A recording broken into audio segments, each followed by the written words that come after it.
Lorenzo Mercatore y el ADN neoporfirista. Para muchos, el intento de reforma electoral fue una afrenta, al igual que el Plan B.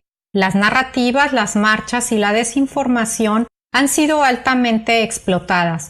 La reforma que no pasó intentó infructuosamente fortalecer al órgano electoral por varios frentes: eficiencia administrativa, economía, incremento en la participación ciudadana, democratización en la elección de los consejeros, etc. Pero no pasó. El ADN democrático se instala con paso firme en las figuras de sus defensores Lorenzo y Ciro.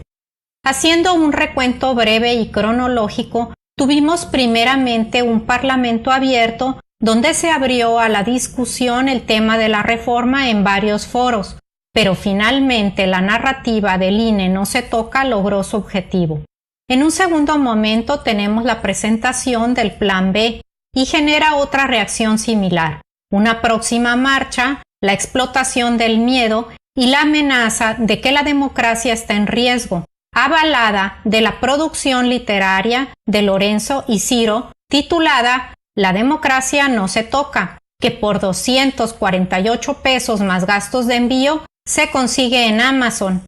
Es más accesible que el libro de La democracia no se construyó en un día, que cuesta 449 pesos.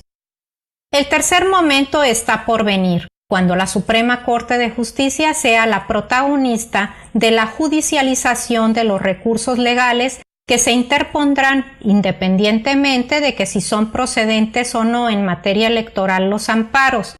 La lucha es más mediática que judicial. La ética de la apariencia es la que impera. El Plan B postula cambios en leyes secundarias no constitucionales, con el objetivo primordial de economizar y hacer más eficiente el INE. Propuestas que, muy a pesar del ADN neoporfirista de Lorenzo y compañía, tienen gran respaldo ciudadano. Los cambios son primordialmente en las leyes de comunicación social y en las leyes del sistema electoral, que solo comentaré los puntos que me llaman más la atención. Artículo 5 bis. El criterio de gasto público se hace conforme al principio de austeridad republicana. Artículo 40. Los entes públicos deben de dar información sobre los montos destinados a los gastos de las campañas de manera desglosada. También se regula que el secretario ejecutivo del INE deje su encargo tras 10 años de gestión. Hay un ahorro de 3.500 millones de pesos en gastos de operación del INE. También está la cláusula controvertida de vida eterna de los partidos menores, que no comentaré en este momento, ya que esta no entraba en la intención original de la reforma y fue un añadido bastante desafortunado. El escenario lo divido en tres partes. Un primer foco es la guerra mediática de narrativas, donde los Montesco, con un enorme apoyo popular, abogan por la democratización del INE, y los Capuleto, vestidos de rosa, pronosticando la futura muerte de la democracia. Aquí podemos analizar ¿qué ganan unos y otros con todo esto? Se gana y se pierde de ambos lados. La reforma constitucional no pasó, pero el Plan B, que no es lo mismo, seguramente pasará. Entonces, ¿para qué proponer reformas si el presidente sabe de la postura intransigente de la oposición y de su moratoria legislativa?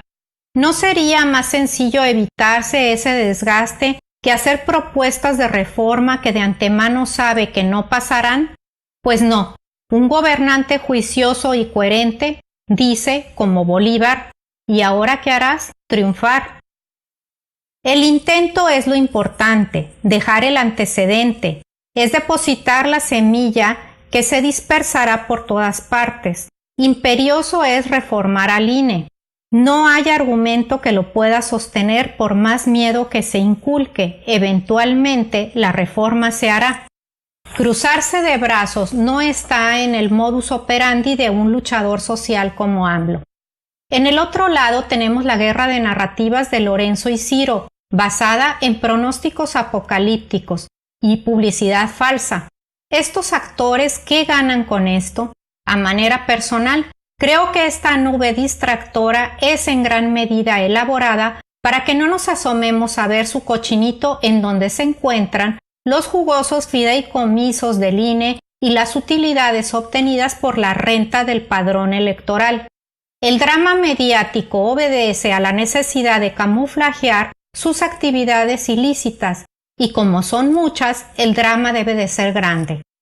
En el tercer escenario, que aún no se abre el telón, el actor principal será la Suprema Corte del Derecho o de la Derecha, donde la justicia se relega para darle primacía a la ley.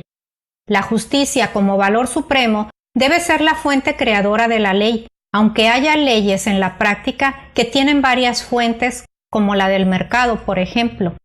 Por eso, al decir que la ley es la ley, resulta un argumento fuera de tiempo e insostenible. La ley no es inamovible. La ley del talión en su tiempo fue un avance, hoy en día es una barbarie y no representa una ley justa. Entonces, el acto final de esta obra pronto sabremos si quedará en manos de la ley, de la justicia o de la suerte. Ernesto Mayo decía: leyes hay, lo que falta es justicia. Muchas gracias.